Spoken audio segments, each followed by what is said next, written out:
took the LSAT last year, and it felt like a completely different test than what I'm preparing for now. I took the last print exam, and just with everything going on, I'm scheduled to take it in July, but I'm not sure if they've announced if it's going to be Flex yet. I know June is for sure. Right. So just kind of getting myself in the mindset to restudy for the LSAT, but a completely different LSAT than what I'm used to preparing for. Sure. So kind of just a few tips on how to get myself into this new mindset. Yeah. Well, let me ask you first off, what have you done to research about the changes specifically with the Flex?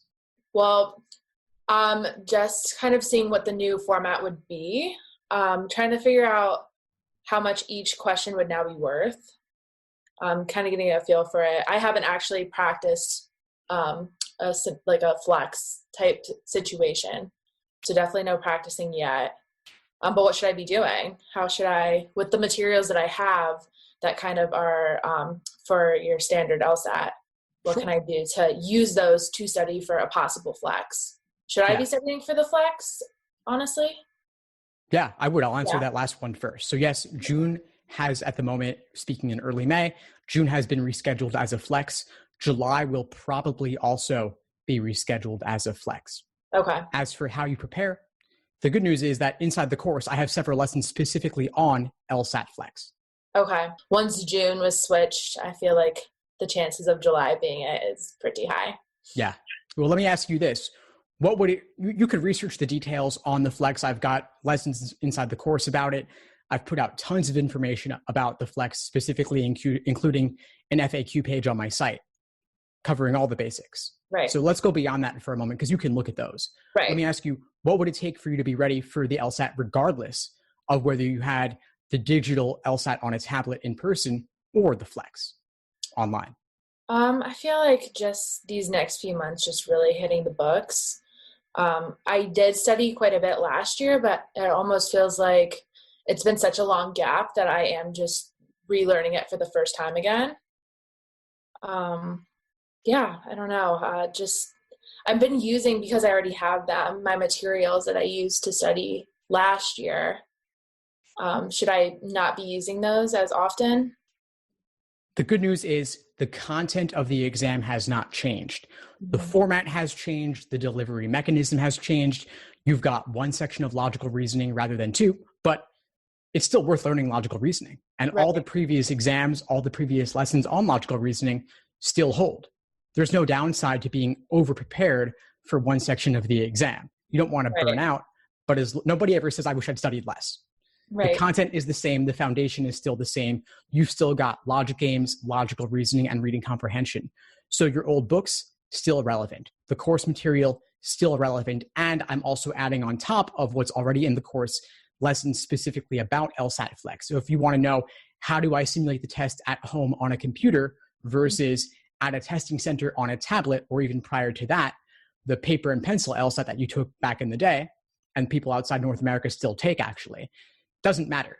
You can simulate test day conditions, and you can adjust whether you're doing 3 sections or 5. But other than that, pretty much everything still holds. Okay, great. And I've heard, it's been about a year since they switched to the digital LSAT in general. I only have real experience with the print. Overall, I've heard people like it more, right? That's still kind of the general consensus about print versus digital. Like, I shouldn't be that worried about taking a digital LSAT for the first time. Probably not. If you are comfortable with touchscreen devices, then you're pretty much ready for it. And obviously, it's worth actually practicing the experience. If you've been studying out of books, I would adjust that because you're either going to be doing tablet or computer. But other than that, the content's the same. I would focus on that for now.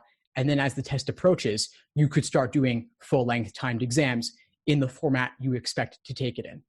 And for July, I'd say probably Flex, but do a bit of both. How are colleges looking at Flex? Is it, are they open to it? Because that's the only option, really.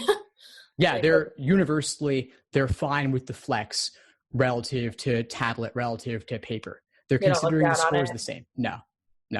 If LSAC says this is a valid exam and this is the person's score out of 180, law schools take that just the same. And they have incentive to also, because that's what they can report to the ABA. That's what they can report to for the US News rankings. And so they have incentive to take those scores seriously. How much will they look at my old print exam since now, especially given all the changes, that seems so outdated? But even though the content's still the same, I guess. Well, because the content is still the same, and because your score is still out of 180, they'll take it just the same. So everything else, I would take it as if there were no difference from an admissions perspective. So how they look at any score that was over 1 year old, they'd look at it the same. Scores expire after 5 years, but law schools only take the highest score. They don't average multiple scores. So whichever score is higher, that's what they'll consider. And obviously it's better to have a lower followed by a higher than a higher followed by a lower, but in the grand scheme, it's not too impactful. And I know that the writing sample is not as important as the other sections. I took the LSAT last year, and it was the very first exam where you didn't have to take the writing sample right after the test. It was the June 2019 test. I took the test. I knew it wasn't my best test. I had 2 of my worst sections and my best section last. So I feel like it just was not my test. So I knew I was going to take it again, and I did not complete the writing sample. I thought I would take the LSAT again much sooner than I actually am. I will take it in July. So my 1 year is running out. Do you suggest that I take the writing sample like now and just get it over with, or should I just wait with my July test while I'm really in the swing of things? Well, if I don't complete the writing sample by June 2020, will my June 2019 score not count? Does that have any? The score will still be valid. Okay. Trying to think. This is a brand new program for me. I did a different program last year, and I'm still trying to figure out what was taught to me correctly, what I should kind of do away with and relearn. Do you have any advice? Should I just look at my new process as starting from, scratch? It's worth reviewing the fundamentals from the beginning within my course to see where you might have some new insights as a result of those materials. You may find that certain strategies from your previous course of study worked well for you. You may find that the new materials and strategies I'm teaching you work better for you. So there's no harm in exposing yourself to it and seeing if it helps and if it's an improvement. Okay. You have one of the study plans, right? Yes. Mm-hmm. So that's your roadmap, and that's your success plan showing you exactly what to work on every single day. So just follow that. Okay. I just don't want to get myself confused. But yeah, well, if you have any questions about potential conflicts and strategies or something, feel free to reach out. But my short answer will typically be try out both. Do a handful of questions one way, a handful the other way, and see what works. Okay. Anything else for today? Any other questions that we didn't cover that you'd like to? No, that's pretty much it. I'm, just trying to get back into the swing of everything, and it's been hard with working full time and trying to study the LSAT. It's definitely been a different experience than maybe I would have had if I did this in college. So trying to figure out the right schedule and the right strategy for me. What's the biggest challenge you're facing with that right now in terms of balancing the full-time work with the LSAT prep? Just the sheer amount of studying. Most people, especially when I took my course last year, our instructor said he only worked part-time and then treated the LSAT as the second half of his work day. And that just was simply not possible for me at the time. Now things have changed a little bit with what's going on, but just trying to feel like I'm getting an adequate amount of studying, but also having to juggle other things in my life that are equally as important, So I want to give studying LSAT the time it deserves. Do you ever use a planner or a calendar? Absolutely. Do you block off time for the LSAT?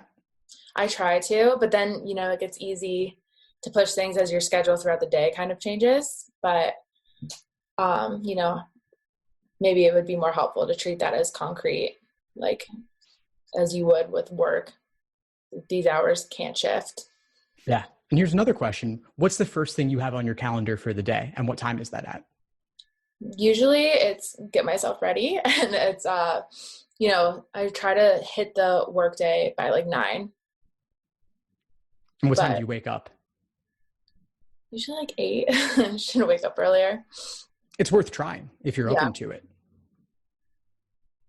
You could also shift it earlier bit by bit, 5 minutes, 10 minutes, 15 minutes a day, whatever is sustainable for you. And then you could make sure the LSAT prep is the first thing so that it doesn't get pushed aside. And just not feeling the pressure to like do it all in one big chunk. Like I feel like I could be better about setting a little bit all day, like throughout the day, and fitting it in where it's possible rather than, you know, it's either all or nothing, like 4 hours or nothing at all, you know? Right. What if you took the opposite approach and instead of saying it's got to be a 4-hour block, what if you said even a 5-minute increment as a starting point, knocking out 1 or 2 questions would be valuable, and then you could increase it over time? Absolutely. I think that would be helpful. Awesome, Maria. Well, I think we're there. But before we sign off, what would you say is the biggest insight you got from our call today? Just getting myself back in the process. Like I said, I'm just trying to really motivate myself to study again after putting so much time in last year, and it's not the score I wanted, and I want to, you know, dedicate myself to again. So just kind of getting myself back in the mindset has been very helpful.